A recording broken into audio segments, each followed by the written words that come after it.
Okay, I want you to close your eyes for a second. I want to take you back in time. Uh-oh. Where are we going? Think maybe 2005.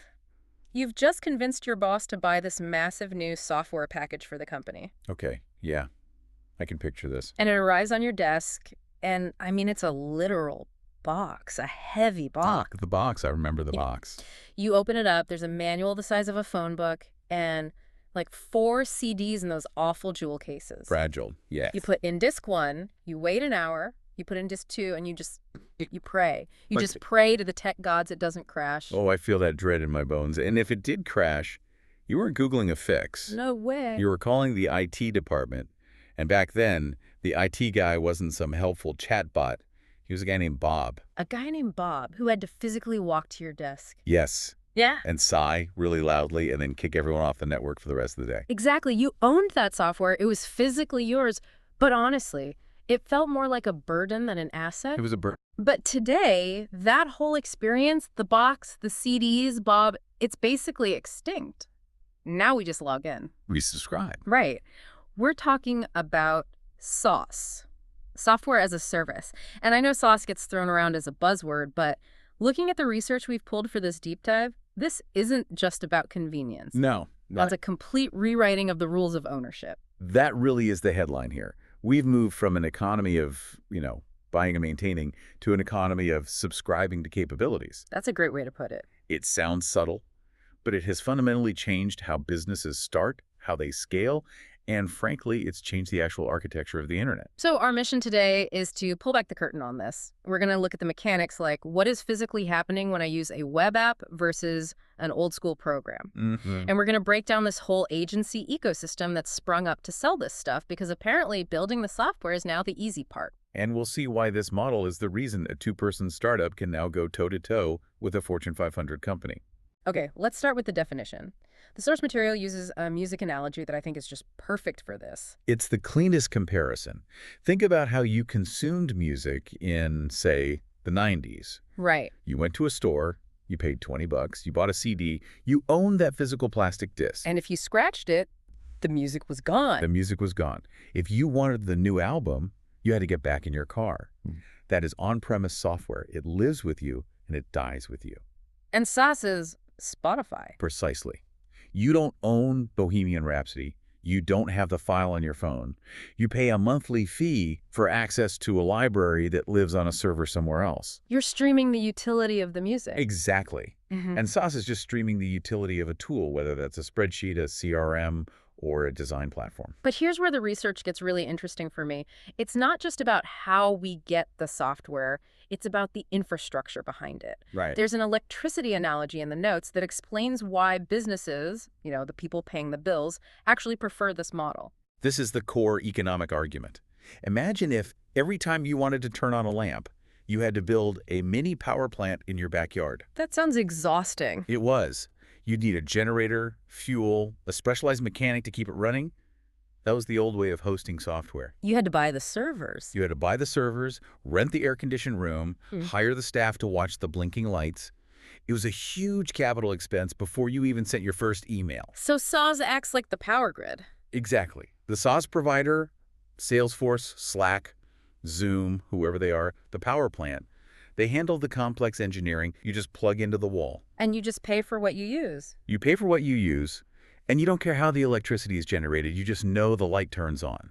Okay, but I want to push back on the don't care part. Because as a user, sure, I don't care. But if I'm a CTO, I definitely care. The cloud sounds all nice and fluffy, but my data is physically sitting on someone else's hard drive. That feels vulnerable. That's a totally fair point. And to understand why that's actually okay, we have to talk about the most critical technical concept in these notes, multi-tenancy. Right. This is the apartment building concept. Yeah, stick with me here. In the old days, every company built their own standalone house. Private? Sure. But expensive to build and expensive to maintain. So SaaS is a modern high-rise apartment building. That's it. We're all tenants in the same building. Everyone shares the same infrastructure, the plumbing, the electrical wiring, the foundation. That's the software code. We're all running on the same engine. The same engine. Just but have different keys. Exactly. Your data, your furniture, your personal items is locked inside your specific apartment. My data is locked in mine. And because we're all sharing the cost of the building maintenance, the servers, the security team, the updates, it becomes incredibly cheap for each of us. But here's the skeptic's question. In an apartment building, if the landlord loses the master key, everyone is in trouble. Or if the building security is weak, anyone can just walk in. How do you justify putting all your eggs in one basket? It's the number one objection. I hear it all the time. But the counterintuitive finding in the research, and this surprises a lot of people, is that the basket is actually safer than your own house. How is that even possible? Well, think about Bob, the IT guy again, at a small insurance firm. Bob's a good guy, but he's fixing printers, resetting passwords, and trying to secure the server against, Russian hackers all at the same time. Poor Bob. We keep dragging him. He's doing his best. But now look at a major SaaS provider. Their entire business model collapses if they get breached. So they don't have one Bob. They have hundreds. They have hundreds of world-class security engineers, military-grade encryption, 247 threat monitoring. They're incentivized to be paranoid. So it's the difference between hiding cash under your mattress versus putting it in a bank vault. That's a perfect analogy. The bank's a bigger target, sure, but the vault is a lot harder to crack than your front door. And the bank updates its security systems overnight while you sleep. That's the other huge factor updates. Remember the smartphone analogy? Waking up to a new iOS. Right. In the SaaS world, patches and new features happen automatically. There's no version control nightmare where half your company is on Office 2003 and the other half is on 2007. Oh, and the files won't open. I remember that. Total disaster. Mhm. With SaaS, everyone is always on the cutting edge, instantly. Okay, so we have the mechanics. Multi-tenancy makes it cheap. The cloud makes it accessible. But let's talk business impact, because looking at these case studies, the biggest benefit isn't just cost, it's this idea of elasticity. Elasticity is my favorite concept here. It allows a business to breathe. The cafe analogy from the source material really helped me visualize this one. Yeah, it's great. Picture a popular cafe. On a Tuesday morning, it's dead. You only need 2 baristas and maybe 5 tables open. Right? But Saturday morning hits, and the line is out the door. It's chaos. In the physical world, you can't just magically expand the room. You lose customers because you can't serve them fast enough. And in the old software world, you had to buy enough servers to handle your busiest day, even if those servers just sat there collecting dust for the rest of the year. You were paying for peak capacity 365 days a year. Which is just lighting money on fire. It really is. So SaaS is elastic. If your business goes viral overnight, the software automatically allocates more resources, more tables to handle the load. When traffic drops, it scales back. Yeah. And you only pay for what you used. That shifts the risk entirely. It turns a huge capital gamble into a predictable operating expense. And that financial shift is what led to what they call democratization. This is a huge takeaway for anyone listening who runs a small business. Okay. 10 years ago, only, General Electric could afford enterprise resource planning tools. They cost millions. And now? Now, a startup with 2 people in a garage can subscribe to the exact same powerful tools for $50 a month. The barrier to entry has completely collapsed. It really does level the playing field. The small guys have the same weapons as the giants. They do. And speaking of the small guys, we have to talk about where they're working, because the work from anywhere revolution wasn't just a cultural shift, was it? No, it was a technological byproduct of SaaS. It's true.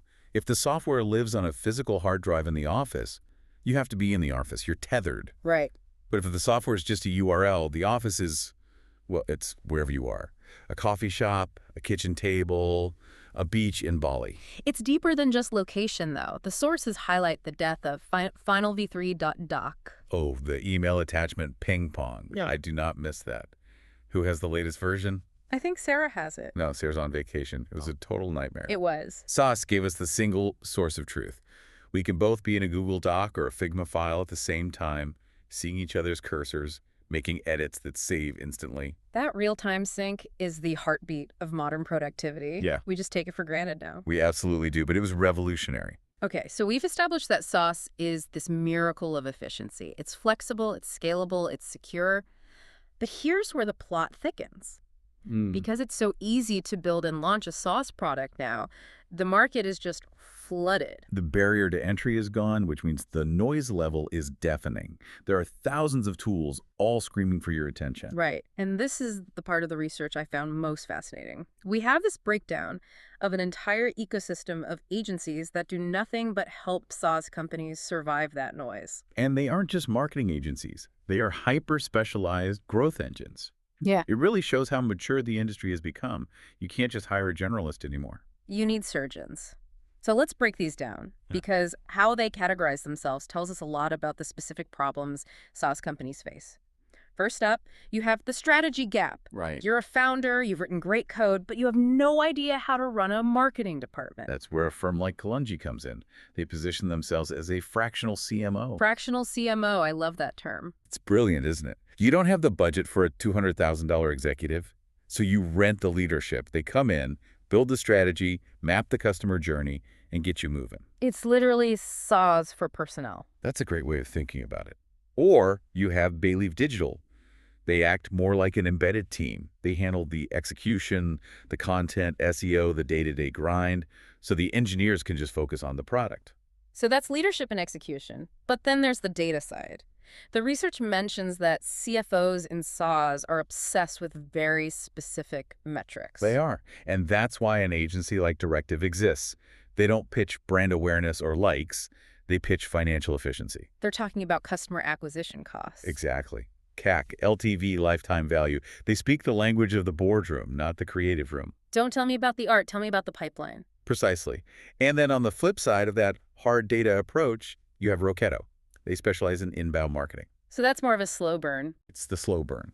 It's about creating valuable content, blogs, videos, guides that turn strangers into loyal customers over time. Less hard sell, more building authority. Then you have the SEO specialists. Because if I have a problem, I'm Googling it. If your software doesn't show up on page 1, you basically don't exist. You don't. But it's not just getting traffic. Look at Simple Tiger. Their approach is fascinating. They use pay-per-click ads, PPC, to test keywords first. So they spend money to see what actually works. Yeah, they spend money to see what converts into sales, and then they build the long-term SEO strategy around those winners. That's smart. Don't waste 6 months writing blog posts for keywords that don't make you money. Exactly. Then you have Powered by Search, which focuses on B2B SaaS for huge brands like FreshBooks, and Scale, which is laser-focused on link building. And link building is getting other reputable websites to link to you, so Google trusts you more, right? Yes, and in the B2B world, that is incredibly hard to do.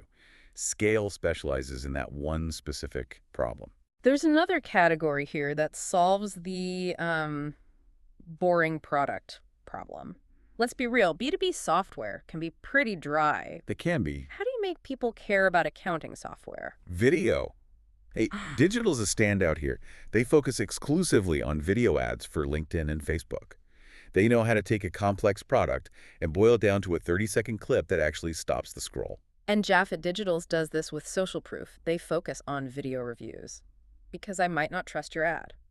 But you'll trust another person saying, this tool saved my life. Exactly. It's all about trust. And finally, if you want to get really experimental, there's Ninja Promo. They just break the B2B mold entirely. They do influencer marketing. Influencers for software. Why not? If a respected developer or a productivity guru recommends a tool, that carries huge weight.